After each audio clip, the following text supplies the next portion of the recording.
Shalom Alejem para todos los estudiantes de Aprendamos Torah. Soy el Moré David Osorio y es nuevamente un placer estar con ustedes en esta nueva sección de nuestro estudio anual de las 54 Parashot. La Parashá que nos toca en este Shabbat es la número 6, titulada Toldot. La podemos encontrar en el primer Sefer, Bereshit, conocido como Génesis, desde el capítulo 25, versículo 19, hasta el capítulo 28, versículo 9. Así como cada una de ellas lleva su título, Toldot significa generaciones. Recordemos entonces que, como hemos venido estudiando en cada parashá, cada parashá está dividida en 7 aliyá. La primera aliyá de esta parashá la podemos encontrar desde el capítulo 25, versículo 19, hasta el capítulo 26, versículo 5. Luego encontramos la segunda aliyá desde el capítulo 26, versículo 6, hasta el versículo 12. Tercera aliyá, capítulo 26, versículo 13, hasta el versículo 22. Cuarta aliyá, capítulo 26, versículo 23, hasta el 30. Quinta aliyá, capítulo 26, versículo 30, hasta el capítulo 27, versículo 27. Sexta aliyá, capítulo 27, versículo 28, hasta el capítulo 28, versículo 4. Séptima aliyá, la vamos a encontrar desde el capítulo 28, versículo 5, hasta el versículo 9. Bien, recordemos entonces que la palabra Toldot es plural. La palabra singular es Toldá, que significa generación. Entonces, Toldot, como es el plural, entonces significa generaciones, descendientes, o también se traduce como historia, memoria o crónica. Así es que prepárese entonces para recibir la parashá que nos toca y vamos a entrar a este comentario haciendo generalidades. Entonces, una de las cosas que debemos de comprender de esta parashá titulada Toldot, que es la número 6, debemos de encontrar y considerar lo siguiente. Esta es una de las porciones o parashot más cortas dentro del ciclo anual de la lectura de la Torá. Dentro de ella se desarrolla la mayor parte de la vida de Yitzhak Avinu, o sea, Isaac nuestro padre, nuestro patriarca. Es en esta parashá donde se da comienzo a la interminable pugna entre la casa de Jacob y la casa de Esav, conocido como Esaú, la cual no ha cesado hasta el día de hoy. Los temas generales que vamos a tratar en esta parashá son Jacob y Esav. También vamos a encontrar Yitzhak y los filisteos, una tercera, bendiciones de Yitzhak a sus hijos, y una cuarta, última voluntad de Yitzhak. Recordemos que cada parashá trae mucha revelación. Y no podríamos nosotros, aunque quisiéramos poderla estudiar o escudriñar toda, podríamos hablar generalidades como por ejemplo encontramos en el capítulo 25. En este capítulo encontramos la vida de Jacob y de Esaú. Ejemplo, Yitzhak y Ribka, o sea Rebeca, le nacen mellizos luego de 20 años de matrimonio. Tras orar el patriarca Yitzhak a Adonai para que su esposa pudiese concebir, pues ella era estéril. O sea, Esaú y Jacob, cuando ellos crecieron, Esaú se convierte en cazador, un cazador hábil, y Jacob en un buen hombre que gustaba de su tienda. Un día que Esaú volvía de cazar, Jacob con argucias compra la primogenitura de su hermano mayor con un simple plato de lentejas y un trozo de pan, pues venía hambriento luego de cazar. Fue así como Esaú vende su primogenitura, prácticamente la desechó, pues él la miró en poco. Vamos a considerar entonces lo que nos cuenta este capítulo y la vida de Yitzhak. Primero es importante notar una de las grandes enseñanzas que encontramos en esta hermosa parashá, es que cuando Rebeca se une con nuestro padre Yitzhak, pasaron 20 años esperando hijos y no venía el hijo. Esto es importante que usted lo note, pues la escritura dice que De 40 años fue cuando la tomó por mujer, pero cuando nació Esaú y Jacob, él tenía 60. Entonces 40 para 60, entonces 20 años. 20 años de espera. Ahora una pregunta válida es por qué casi todas las mujeres, todas las matriarcas tuvieron problemas para concebir. Pero si nos enfocamos nosotros en la vida de Rebeca, en la vida de esta mujer que, que fue una mujer muy piadosa, una mujer muy recta, muy justa, que se apegó al estudio que Isaac le dio, pero ¿por qué la encontramos que tuvo que esperar 20 años? 20 años en los cuales entonces vamos a considerar la esterilidad de nuestra matriarca Rebeca, que en hebreo es Rivka. Ahora nosotros podemos preguntarnos entonces qué estaba pasando. ¿Qué fue lo que pasó? ¿Por qué nuestra madre tuvo que sufrir 20 años de esterilidad? Recordemos que la Torá es tan magnífica, es tan reveladora, es tan profunda, es tan poderosa, que ninguna letra está de más, ninguna letra está de menos. Lo sorprendente de la Torá que dentro de la historia de nuestro pueblo, de nuestros padres, se esconden secretos poderosos, secretos muy profundos, que si nosotros nos dejamos guiar por el Ruach HaKodesh, podemos encontrarlos y usarlos para tener una vida mejor y prepararnos para tener una vida excelente en el Olam Jabá. Ahora, la razón por que nuestra madre, Rebeca, tuvo que sufrir 20 años de esterilidad, encontramos la razón que nos dan nuestros sabios, nuestros ancianos. Recordemos la historia en la parashot anterior. Recordemos que cuando ella acepta ir con el mayordomo para que regresara a la casa donde estaba el hijo, donde estaba Yitzhak, para que se casara, la encontramos que ella dijo que sí. Y luego que le preguntan, pues, y después de dar su respuesta muy asertiva, muy afirmativa, encontramos que Labán hace su primera aparición en esa parashá y Labán la bendice. Ahí está la respuesta a nuestra pregunta. Ahora recordemos que Labán era un rasha, era un malvado, era un hombre, era un estafador, era un avaro. Recordamos que Labán va a ser también sugerido como el padre de Bilam, del profeta Balaán. Ahora, concentrándonos en el personaje, este hombre, según nos dice nuestra tradición, llegó a ser el jefe de los brujos de aquella zona. Fue el brujo mayor, el jefe de todos los estafadores, un hombre malvado. Pero encontramos que cuando su hermana Rebeca se va, él la bendice. Este es el problema. Él la bendice. Si tú le pones atención a los textos anteriores de la parashá en mención, la que nos estamos refiriendo, cuando Labán recibe al mayordomo y los que iban con él. Cuando llega Rebeca a la casa a contarle que ha hallado un hombre que le dio regalos, encontramos que ahí está el padre.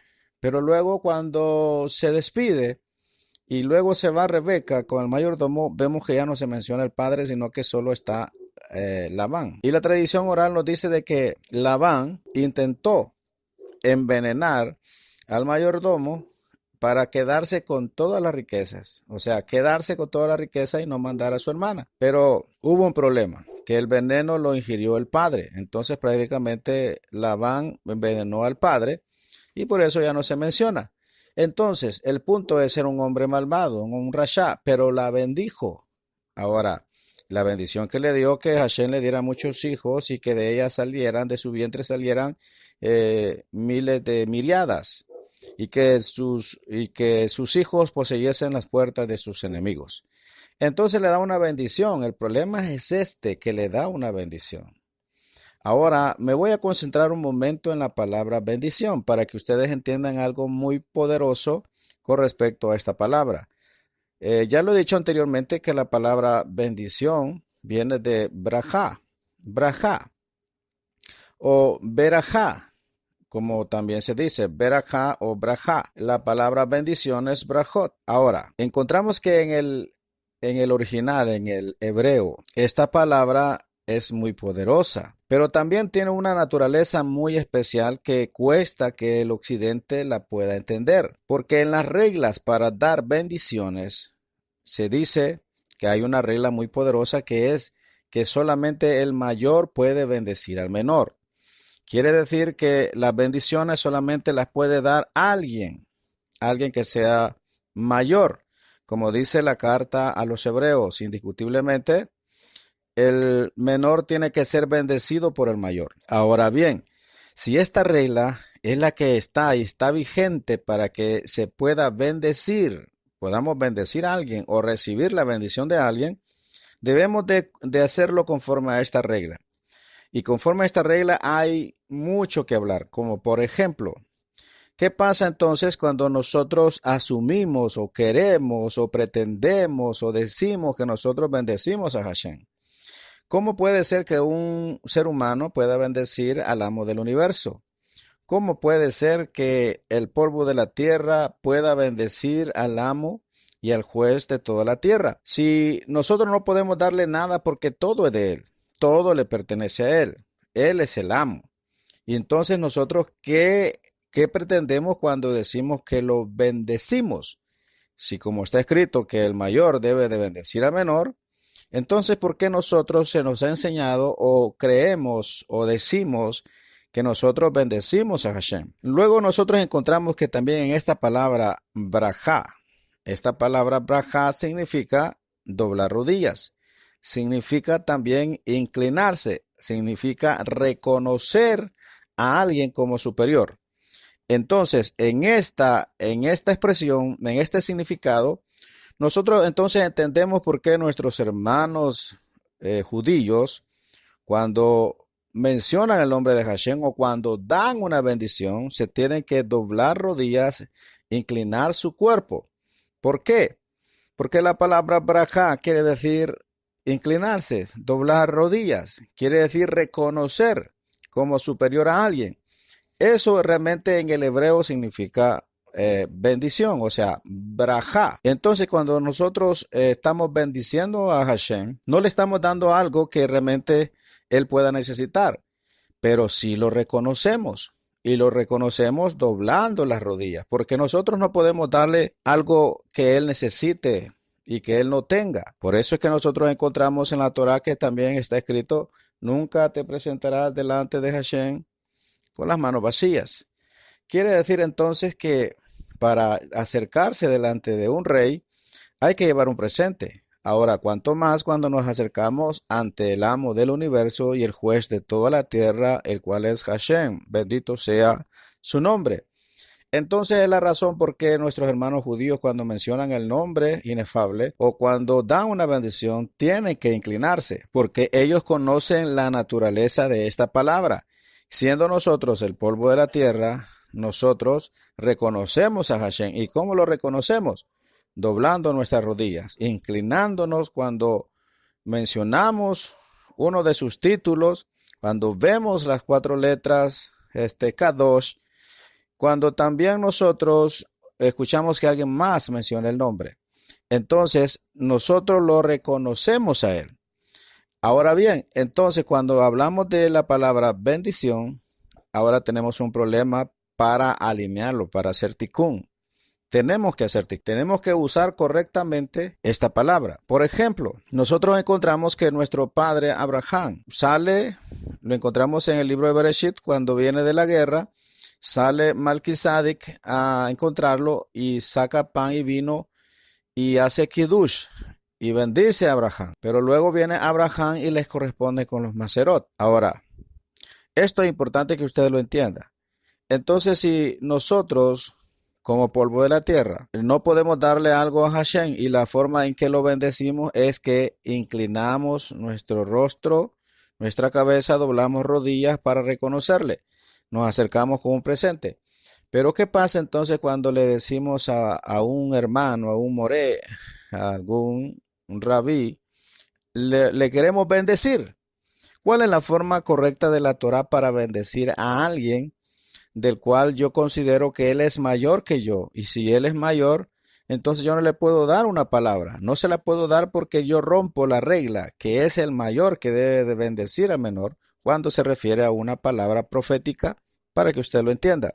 Cuando se refiere a una palabra poderosa, tiene que ser la persona mayor. tiene que dársela al menor. Pero ¿qué pasa entonces cuando una persona, un estudiante, quiere bendecir a su moré? Lo debe hacer conforme a las reglas de la Torá. Y las reglas de la Torá nos enseña que un menor puede bendecir a un mayor en la forma, se entiende de bendición, se entiende que le está reconociendo su posición, está reconociendo su ministerio, como Abraham vino al sacar los macerot y entregárselos a Malquisedec, lo estaba reconociendo. Entonces quiere decir que decirle a una persona que Hashem te bendiga, o Hashem te prospere, o Hashem te dé fortaleza, o cuantas otras, Berajot, usted pueda mencionar, usted tiene que estar seguro que lo hace conforme a la regla. Debe de ser menor que usted, debe de ser de su estudiante para que usted lo pueda hacer, pero si es su moré, la forma de bendecir debe de ser diferente.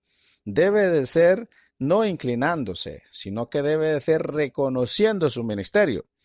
Por ejemplo, encontramos las palabras del rabino Shaul de Tarso en el Brit Hadashah, el cual dice: todo aquel que es enseñado, haga partícipe de toda cosa buena aquel que lo instruye. Así es que vamos a encontrar esta cita que es muy... Y esta hermosa cita la podemos encontrar en la carta a los Gálatas, capítulo 6, versículo 6. Entonces encontramos que la forma correcta de bendecir o reconocer más bien es la palabra reconocer a alguien que está en una posición digna, una posición que Hashem le ha dado. No es simplemente diciendo palabras bonitas, sino que conforme a la Torah es que se debe de hacer un presente, se debe reconocer, como en el caso en mención de nuestro padre Abraham, los macerot eran entregados a aquel que le estaba instruyendo como una manera de reconocer que era el representante de Hashem, el representante que Hashem había puesto para que fuese instruido. Ahora, volviendo a nuestra porción que encontramos con nuestra madre, que es bendecida por su hermano, este es un caso muy especial. Entonces, nos cuentan, nos informan todos nuestros libros que esa fue la razón por la que ella quedó estéril. Hashem no quiso que la bendición de un rasha fuera efectiva, o sea, no la iba a escuchar Hashem. Ahora, si esta mujer, que es nuestra madre, hubiese tenido muchos hijos, lo que hubiese dicho Labán era que ella había tenido muchos hijos porque él la bendijo. Y este es un problema que usted debe tomar muy en cuenta en su vida. Nosotros no podemos dejarnos poner manos por cualquiera. No podemos permitir que una persona que no sabemos su procedencia o cuál es su relación con Hashem nos ponga mano para orar por nosotros o para bendecirnos. Porque si es un rasha, si es un violador de Torah, a lo mejor esa imposición de manos o a lo mejor esas palabras que está diciendo se van a convertir en una maldición en vez de ser bendición. Como en el caso de nuestra madre, que él la bendijo y le dijo que tuviera muchos hijos, que salieran de su vientre miles de miriadas. O sea, le estaba diciendo que tuviera muchos hijos. Pero este hombre no estaba tomando en cuenta las reglas de la Torá, sino que él se estaba sobreexaltando, ya que era un rasha. Un rasha, las palabras de bendición que puede decir una persona que está en rebeldía, lejos de convertirse en una palabra buena, puede convertirse en una palabra mala, porque Hashem no comparte su gloria con nadie. Entonces encontramos que esta fue la razón por la cual ella pasó 20 años estéril, hasta que su esposo estuvo orando durante esos 20 años. Hashem la escuchó y ahora le concede que pueda tener hijos. Quiero recalcar un poquito más lo que estamos hablando. Debemos de cuidarnos nosotros y no debemos permitir que cualquier persona nos ponga mano o que quieran orar por nosotros o que nos quieran bendecir. Sabemos que venimos de un pueblo que fue mal enseñado, que a cada rato se dice, Dios le bendiga. Otros dicen, Jehová le bendiga. o Dios le bendiga, o Dios le prospere, y Dios le dé aquí, le dé allá, y todo el mundo se bendice a diestra y a siniestra porque no han sido enseñados la forma correcta de hacerlo. Nosotros debemos de ser responsables cuando vamos a usar la palabra verajá, que es del hebreo, que es traducida como bendición. Y la debemos de usar conforme a la regla de la Torá, la cual nos dice de la siguiente manera. Y nosotros encontramos una fracción muy importante de esta revelación, y esto es lo sorprendente que la encontramos en el Brit Hadashah, para que nosotros entendamos que los apóstoles de nuestro Adón Yeshua conocían todo lo que estamos diciendo y así ellos vivían y así ejercían su fe. Por ejemplo, encontramos en la carta de Jacob, conocido como Santiago, en el capítulo 2, versículo 16, ahí encontramos unas palabras muy interesantes y dice, y uno de vosotros le dice, id en paz, calentaos y saciaos, pero no le dais lo necesario para su cuerpo, ¿de qué sirve? O sea, está diciendo, ¿de qué sirve que ustedes le deseen cosas buenas o lo bendigan o le estén diciendo, id en paz, calentaos, que el Eterno te dé, que el Eterno te sacie, pero no le das lo que necesita para su cuerpo? ¿De qué sirve? O sea, la fe tiene que ir junto con las obras, porque una fe sin obras es muerta. Entonces nosotros encontramos que la palabra con la cual se utiliza bendición, que viene del hebreo berajá o brajá, nosotros encontramos que es reconocer, es dar. Y cuando nosotros estamos reconociendo a nuestro prójimo y le estamos dando para su sustento, le estamos llevando algo, entonces sí, lo estamos bendiciendo, le estamos aplicando la palabra brajá, porque le estamos reconociendo y le estamos dando. No así con aquellas personas que aprendieron que solamente, mire, recibe esta palabra y recibe esta palabra y le da una palabra como que si ellos fuesen alguien que ha sido puesto en una posición superior para que sea suficiente una palabra. Ahora, cuando una persona que está en una posición mayor bendice al menor, entonces ya no es necesario un presente. ¿Por qué? Porque la palabra dada se vuelve tan poderosa sobre aquella persona que se vuelve más sobreabundante que si le diera algo material. Por eso encontramos nosotros que cuando nuestros padres fueron bendecidos, y ya vamos a llegar a esa parte donde Yitzhak bendice a nuestro padre Jacob, creyendo de que era Esaú, y le da una palabra y le dice que lo va a bendecir que con el rocío del cielo, la grosura del campo, y le da trigo, le da aceite, le da vino, le da todo.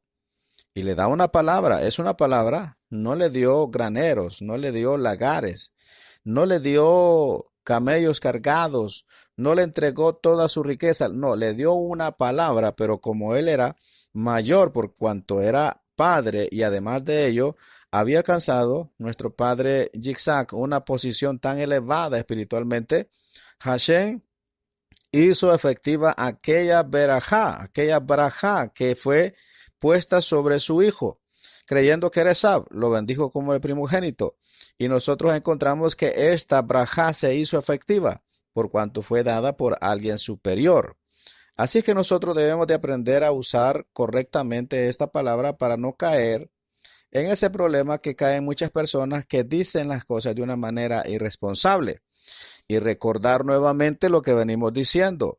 Cuidado con que usted se deje poner palabra o se deje poner manos. No vaya a suceder que un rasha lo esté bendiciendo y que lejos de que se transforme en bendición, se le vaya a convertir en un impedimento para que usted pueda alcanzar sus ideales con respecto a la Torá, con respecto a su vida espiritual y con respecto también a lo material. Bien, aquí también en este capítulo encontramos lo que estamos diciendo y esto es muy interesante que usted lo entienda.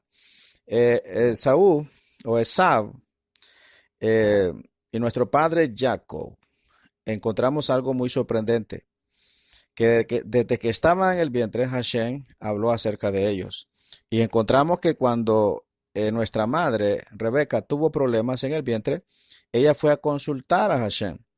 Cuando nosotros leemos la Reina Valera o leemos cualquier Biblia, leemos inclusive la Torá. Si usted no tiene las otras partes que son importantes para entender el texto, usted se va a quedar en el aire, como por ejemplo, cuando dice que ella tenía problemas, que había una batalla, ella sufría por el embarazo y luego va a consultar a Hashem. Pero la pregunta entonces es, ¿y a quién iba a consultar?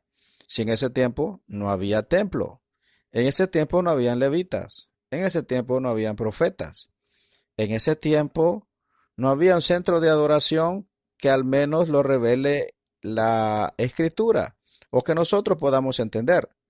Ahora la pregunta es entonces, ¿a dónde fue que fue a consultar a Hashem? ¿Cuál era el lugar donde la gente cuando quería saber algo acerca del Todopoderoso iba a ese lugar? Y esto también nos informan los Midrashim, que en Jerusalén estaba la yeshiva de Shem, el hijo mayor de Noah, con su hijo, tenía un hijo con lo cual dirigían esta yeshiva. Entonces ellos estaban ahí y Shem era Malquisadik, o sea, era el rey de Jerusalén y era también el sumo sacerdote. Nosotros encontramos que el hijo de Shem se llamaba, nosotros encontramos el nombre, un nombre muy interesante que es Eber. Este nombre Eber corresponde al hijo de Shem.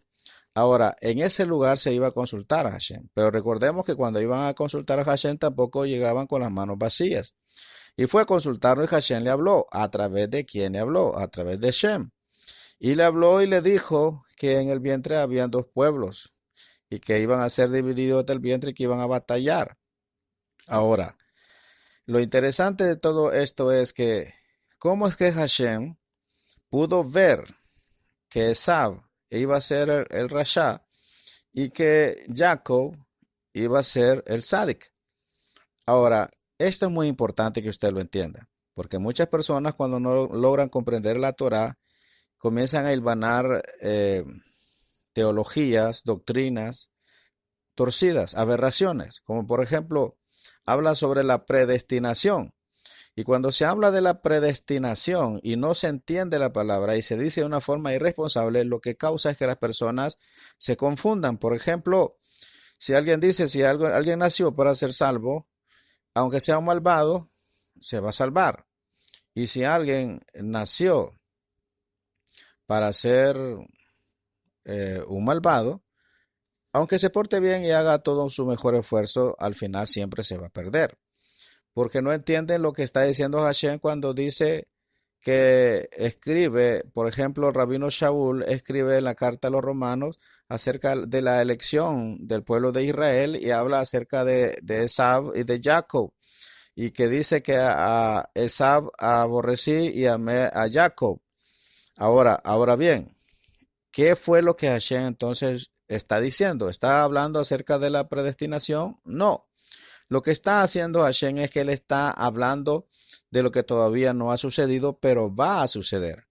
Y de las decisiones que va a tomar Esab, de las decisiones que va a tomar Jacob. También, oiga bien, en asociación con la ayuda de los padres, una ayuda indirecta, inconsciente, pero que al final también tiene gran efecto, que ya lo vamos a considerar. Por ejemplo, cuando ella va a consultar y Hashem le dice que hay dos y que el mayor va a servir al menor, ahí Hashem le está diciendo que el mayor no va a ser el primogénito, el que nazca primero no va a ser el primogénito, sino que el primogénito va a ser el que nazca de segundo.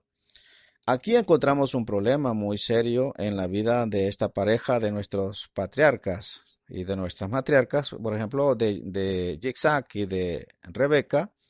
Encontramos que Rebeca trae esa palabra, pero nosotros encontramos que hay un silencio, dándonos a entender que Rebeca no compartió esta información con su esposo. No la compartió, se la quedó para ella, se la quedó para ella sola. ¿Y cuál fue el problema? Que naturalmente, Un padre era inclinado por su hijo mayor, por su primogénito. Eso era lo normal, eso era lo que sucedía siempre. Pero Rebeca se inclinó por su hijo menor. ¿Por qué se inclinó por su hijo menor? Porque Hashem le había hablado de que su hijo menor iba a ser el primogénito. Entonces Rebeca fue apegado con Jacob y Isaac fue apegado con Esaú. Ahora, ahí hubo un problema de comunicación. Este problema se vuelve muy agudo cuando en las parejas no se comunican, cuando no hay buena comunicación, cuando no hay coordinación. El problema que se da con los hijos es cuando un padre no le gusta cómo la otra parte, la madre, está castigando al hijo o la esposa interviene cuando el padre está castigando al hijo. Entonces, ahí se da un problema muy serio, porque uno de los dos queda como héroe y el otro queda como malvado, porque esto jamás se debe de hacer. Cuando algo está sucediendo entre las parejas que no le agrada cómo está sucediendo la educación o cómo se está castigando, una de ellas, la que no está a gusto, la que no le parece, debe de esperar que pase aquello y esperar a estar a solas y a solas hacerle la sugerencia, a solas hablar sobre el problema, pero no hacerlo frente al niño, porque el niño se confunde. Y el niño va a ver que aquel que lo defiende lo va a ver como su héroe y aquel que lo está castigando lo va a ver como el villano. Y esto lo que causa divisiones en el matrimonio y luego afecta en el desarrollo del niño. Aquí encontramos entonces en este matrimonio que nuestra madre Rebeca no compartió la información. Entonces el padre naturalmente se inclinó por el hijo mayor y la madre, como tenía la revelación, se inclinó por el hijo menor.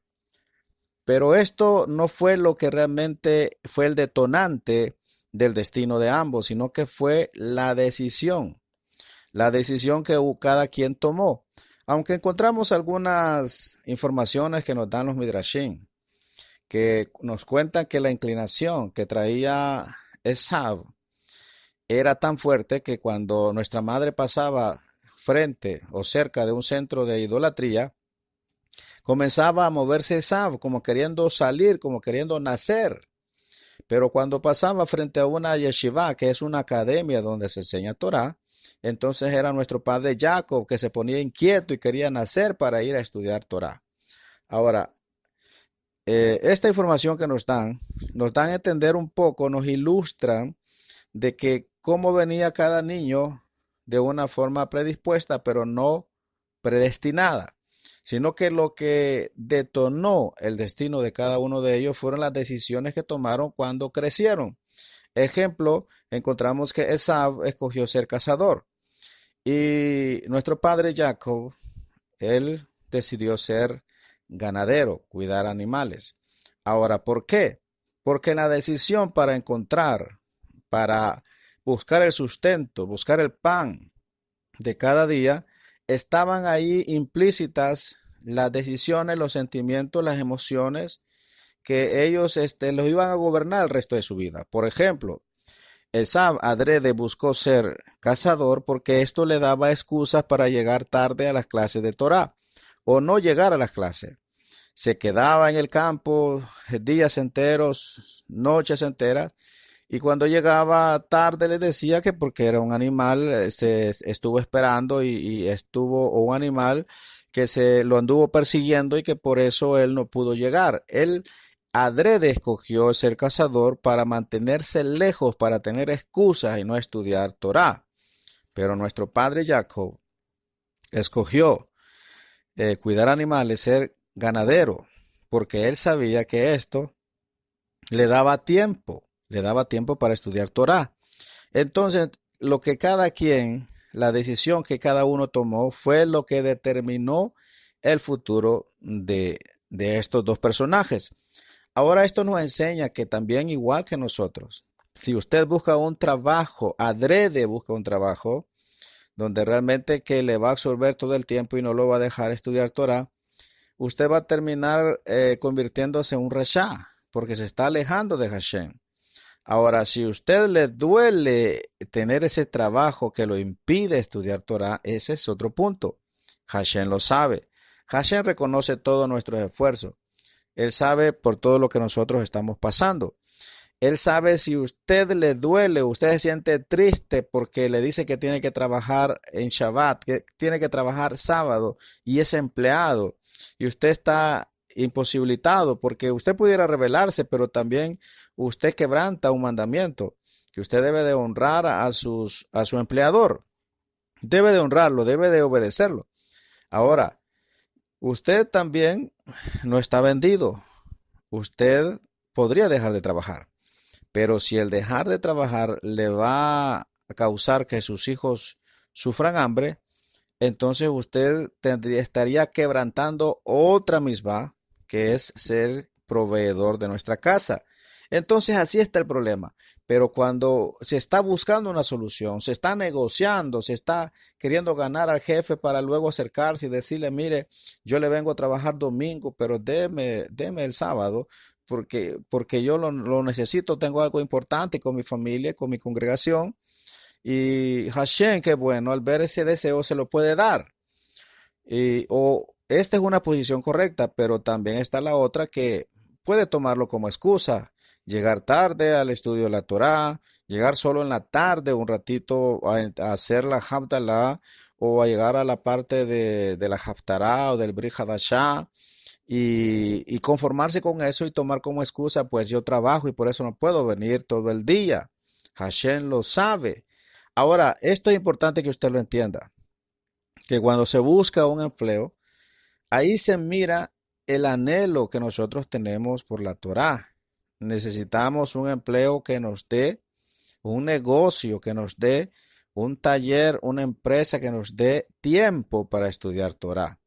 Ahora, ¿cómo es que Hashem pudo ver el destino de cada uno de ellos? Es por su apego a la Torá. Entonces, igual con nosotros, ¿cómo te va a ir este año? ¿Cómo te van a ir los próximos años que vienen? Es sencillo, el amor a la Torá, el apego a la Torá. ¿Cuál es tu interés? ¿Cuán grande es? ¿Cuán enorme es tu interés? Tu anhelo, tu deseo ferviente de estudiar Torá, así va a ser tu futuro. Pero si tú estás buscando excusas, evades tus responsabilidades, evades los mandamientos y buscas excusas para mantenerte lejos, entonces tu destino no será bueno, sino que será malo. Por eso es que encontramos con estos dos personajes que Esav le fue mal porque escogió mal, se alejó de la Torah. Y nuestro padre Jacob escogió estar cerca. Ahora, nosotros tenemos que cambiar este pensamiento que se nos fue inculcado como cristianos evangélicos, que se nos presenta a nuestro padre Jacob como un ladrón, como un usurpador, como un malvado, como un carnal, como alguien que trabaja por la carne y tantas cosas así. Nosotros cometemos un pecado porque estamos hablando mal de nuestro padre, porque no es así lo que nos presenta la Torá. La figura que nos presenta la Torá es diferente. Por ejemplo, cuando nosotros encontramos que Esav llega cansado de cazar, llega con hambre y ve que está cocinando nuestro padre Jacob, le pide de comer. Ahí se da un negocio. Cuando nosotros leemos en la escritura, entendemos que fueron unas lentejas y solamente así se dice. Pero la tradición oral nos informa, nuestros ancianos, que hubo dinero y hubo un documento. Ahora, la razón por la cual Esab menospreció la primogenitura siempre fue por la falta de estudio, por el poco apego a la Torá. Él solo miraba responsabilidades. Por ejemplo, una de ellas era que el primogénito tiene que hacer las oraciones en cada sacrificio, en cada reunión, y tenía que estar ahí haciendo las bendiciones, ya que su padre, en la ausencia de su padre, el mayor, el que se debe encargar de hacer todo y agradecerle a Hashem, hacer todas las oraciones correspondientes para los sacrificios, para los banquetes, para todas las ofrendas. Entonces esto para él le parecía muy aburrido, pero no había entendido, no había comprendido por mantenerse lejos que aparte de esta responsabilidad también tenía otros privilegios. Y ya vamos a encontrar uno de ellos. Bueno, de hecho, él entendió mal cuando él vendió su primogenitura. En contraparte con nuestro padre Jacob, que estudiaba Torah, entendió qué significaba la primogenitura. Entonces, cuando se hace el negocio, él vende la primogenitura y nos dicen nuestros ancianos que hubo un documento. O sea que no todo se dio así como se mira o como se entendía antes de una forma fraudulenta, sino que hubo negociación. Pero él dijo, yo para qué quiero esto, si además si me muero de hambre, ¿de qué me va a servir ser primogénito? Y cuando él entonces vende su primogenitura y nuestro padre la compra. Ahora, nuestro padre la compró porque él tenía también la revelación que se había dado de que el mayor iba a tener que servir al menor. Ahora nosotros seguimos avanzando en nuestra historia y nos damos cuenta de que así es como él se queda con la primogenitura, pero luego que ya Yitzhak se sentía que ya no miraba, decide bendecir a los hijos y entonces ahí se da nuevamente otra historia que se mira mal o se entiende mal de que nuestro padre Jacob engañó a su padre. Pero nosotros encontramos siempre ahí en la Torá, claramente dice que la idea fue de nuestra madre. ¿Por qué nuestra madre actuó de esa forma?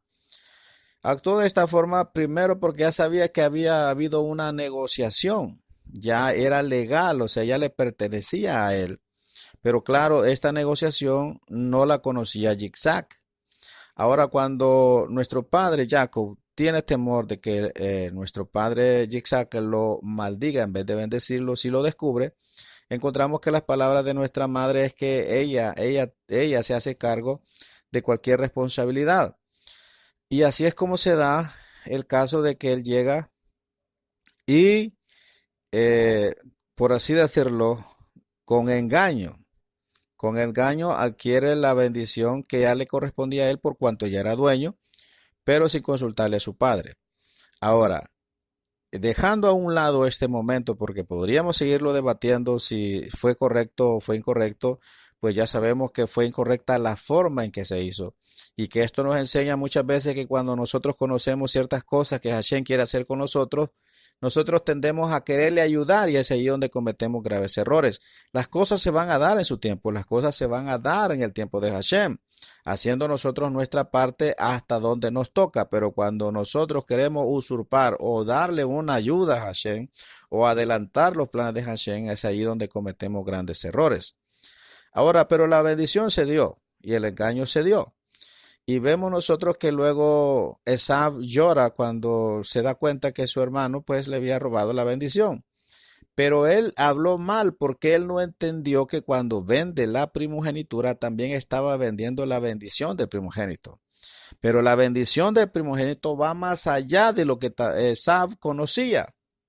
Porque Esav pensaba que solo eran las palabras proféticas que el padre iba a poner sobre él para que Hashem así la ejecutara. No, había más. Y esto es importante que usted lo conozca. Porque luego que nosotros vemos que nuestro padre Jacob sale para la tierra de Madián, nosotros encontramos que él llega sin nada.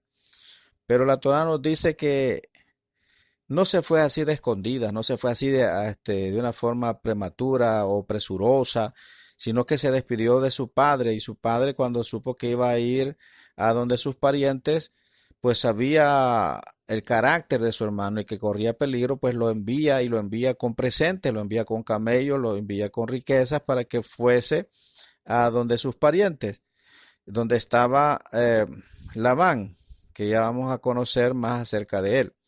Ahora, pero también nos informa la Torá que a estas alturas Esav ya había tenido hijos y el hijo mayor ya era grande, ya era un hombre. Entonces Esav le había contado la historia que su hermano le había robado la primogenitura de una forma fraudulenta y le metió odio a su hijo, que era sobrino de nuestro padre Jacob. Y le sugirió que fuese y le quitara todo y lo matara.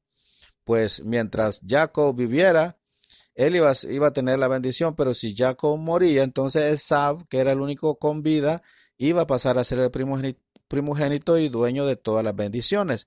Entonces este joven se va con otros hombres y asalta a su propio tío, nuestro padre Jacob, y le quita todo y lo despoja. Y cuando estaba a punto de matar, nuestro padre Jacob le dice lo que los ancianos les habían enseñado, que para qué le va a quitar la vida si está, como dicen los ancianos, que quitarle las riquezas a un hombre es como quitarle la vida.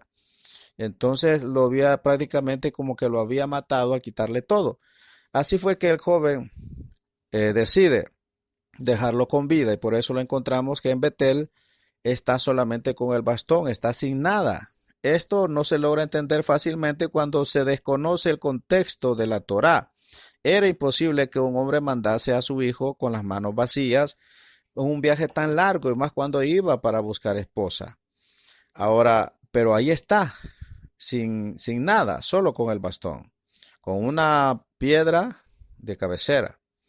Y nosotros vamos a encontrar algo todavía ahí más sorprendente, que nosotros vamos a seguirlo, vamos a seguir la historia, vamos a seguirlo un poco más y vamos a hablar acerca de el capítulo 26. Pero es importante hilvanar esta información, que cuando Esaú vende la primogenitura, también vende todo lo que le pertenece al primogénito. Y una de las cosas que le pertenecen al primogénito ya lo vamos a encontrar para que usted vea que las cosas que se dan en la Torá no están de más ni están de menos. En el capítulo 26 encontramos ahí algo muy interesante. Bueno, que Yitzhak también desciende a Egipto, pues el hambre era mucha en la tierra, pero Adonai le dice que no vaya a Misraim y se asiente en Gerar, tierra de Abimelech. En esta tierra prospera en gran manera Yitzhak, pues siembra y cosecha 100 veces más. Al ver esto, los filisteos sintieron envidia de él y Abimelech le dice que se vaya de esa tierra. Entonces Yitzhak se asentó en el valle de Gerar. Él cavaba pozos de agua y los filisteos los arrebataban y peleaban por dichos pozos. Pero un día Abimelech, junto al capitán de su ejército, va con Yitzhak y hacen un pacto de no agresión, el que Yitzhak respeta y conmemora con una gran fiesta, un festín. Ahora bien, aquí encontramos que Esaú se casa también a los 40 años con Yehudit y Basmat.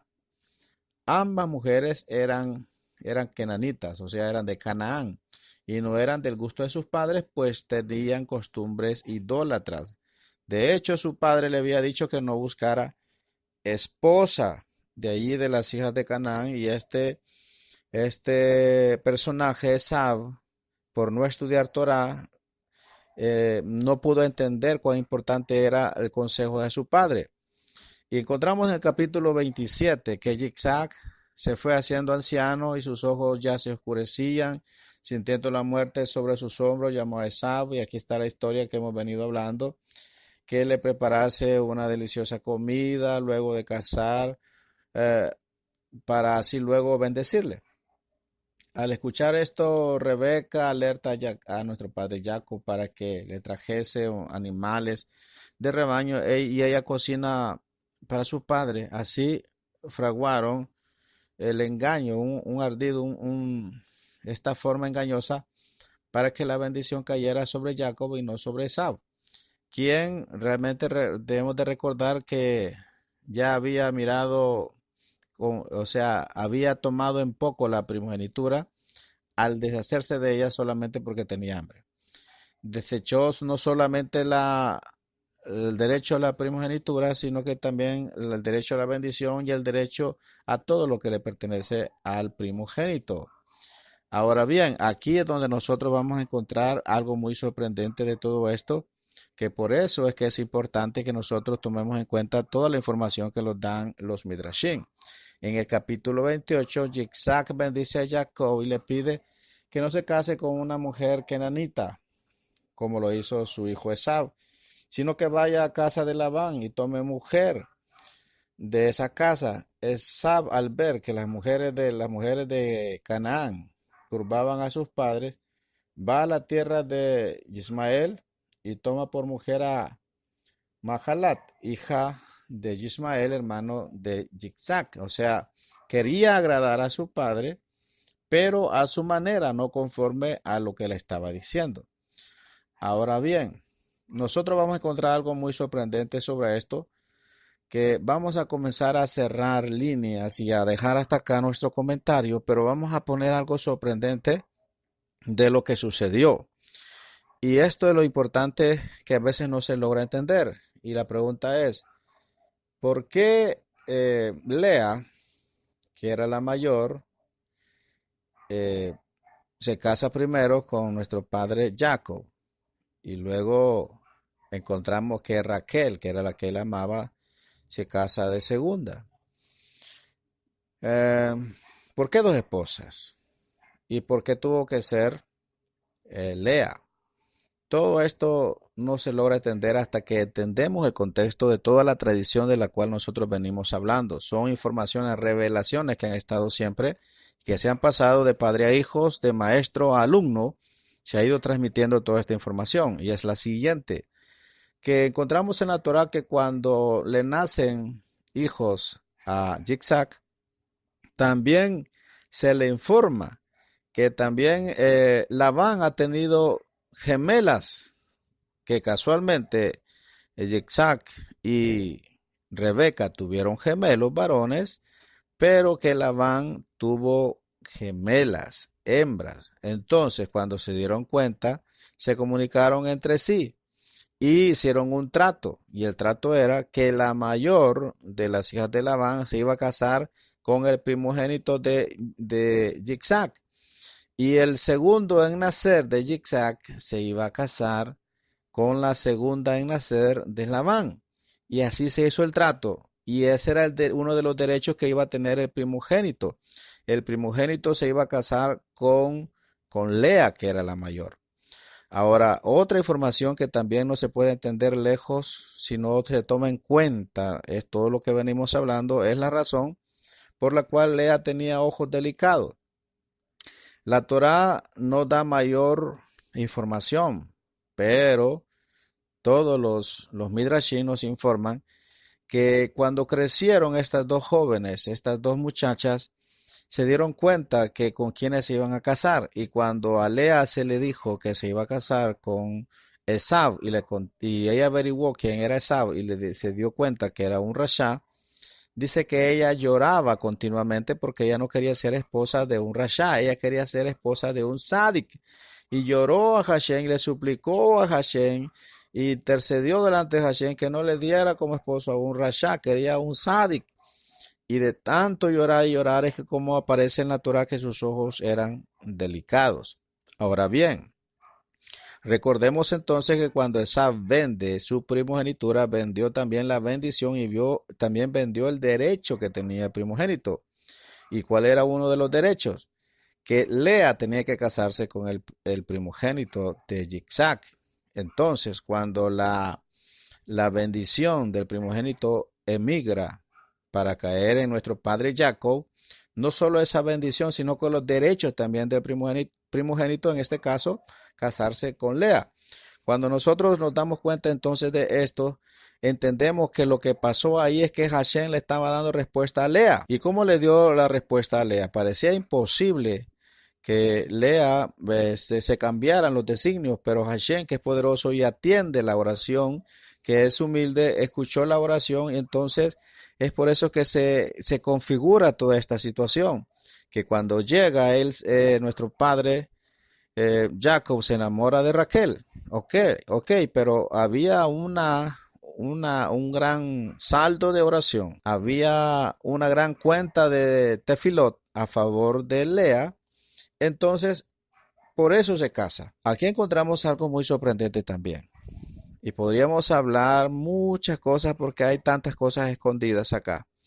Pero encontramos que entonces por el derecho de primogénito, él tenía derecho a casarse con Lea, pero por el derecho, o sea, al nacerse segundo, también tenía derecho a casarse con Raquel. Entonces por eso es que se da este matrimonio, se le unen las dos mujeres y luego se le agregan otras dos. Ahora, cuando nosotros encontramos que Silpa y Bila, que eran las dos siervas, eran también hermanas de Lea y de Raquel, solo que eran hijas de concubinas, y como eran hijas de concubinas, tenían un estatus inferior a las hijas de matrimonio. Entonces, cuando se casaban las hijas de matrimonio, eran dadas sus hermanas como criadas para que sirvieran a sus hermanas. Entonces, pero muy bien, entonces para ir terminando entonces los comentarios de esta hermosa parashá, vamos a llegar hasta donde corresponde, vamos a continuar con el desenlace de las razones, cómo se dio la situación de que se casa con las dos hermanas. Estas dos hermanas llegaron a ser las matriarcas de las cuales vinieron los patriarcas. Y encontramos también a las dos hermanas, esta información va a venir en la próxima parashá, como sus dos hermanas que eran hermanas pero hijas de concubinas de Labán, fueron entregadas como sirvientas de sus hermanas para que las cuidaran. Como fue entregada, por ejemplo, con Lea fue entregada la menor y con Raquel, que era la menor, fue entregada la sierva mayor, de mayor edad. Todo esto tiene una explicación muy importante y tomando en cuenta, claro, el contexto cultural, histórico de todo lo que nosotros venimos hablando, que esta información no la puede encontrar usted en cualquier lugar, sino en el Talmud. Lo puede encontrar también en los Midrashim. Ahí puede encontrar mucha información, pero nosotros estaremos hablando de todo lo que sucedió y cómo sucedió. Pero recordemos también que viene mucha más información. Sin embargo, nosotros vamos a llegar hasta aquí. Agradecemos nuevamente por todo y espero pronto oír sus comentarios, sus percepciones acerca de esta hermosa parashá. Shalom Ubrajot.